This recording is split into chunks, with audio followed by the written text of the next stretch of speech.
Avocat de profession, Mourad Batik est omniprésent dans les médias depuis déjà plusieurs mois, étant donné qu'il travaille sur plusieurs affaires très médiatisées.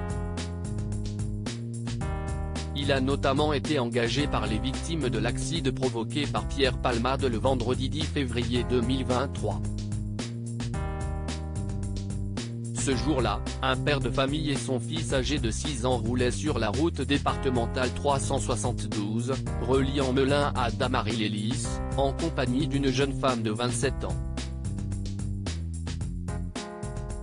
En début de soirée, leur véhicule fut violemment percuté de face par la Peugeot 3008 que conduisait Pierre Palmade, qui était sous l'emprise de la cocaïne, comme l'ont révélé ses analyses toxicologiques. Grièvement blessé, le conducteur de la voiture heurtée par l'humoriste, ainsi que ses deux passagers, ont été transportés d'urgence vers différents hôpitaux, tout comme Pierre Palmade.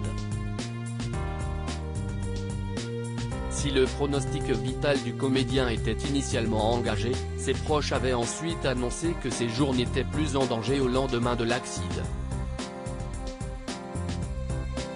En revanche, le conducteur percuté par l'acteur a dû subir plusieurs interventions chirurgicales, et reste encore hospitalisé à ce jour. De son côté, son fils âgé de 6 ans fut victime d'importantes séquelles physiques, notamment au niveau de la mâchoire et du visage. Enfin, la jeune femme de 27 ans, qui était enceinte de 6 mois, a perdu le bébé qu'elle portait suite au choc. Accident de Pierre Palmade, Mourad Batik évoque l'addiction du comédien interrogé par Le Figaro dans le cadre d'un portrait qui lui était consacré.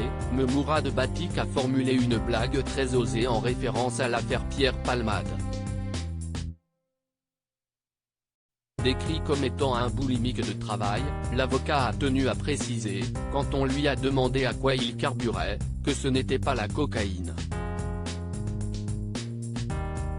Outre l'affaire Pierre Palmade, Mourad Batik travaille également sur la disparition de Delphine Jubilard, étant donné qu'il est le représentant légal de l'oncle et de la tante de l'infirmière portée disparue depuis plus de 2 ans.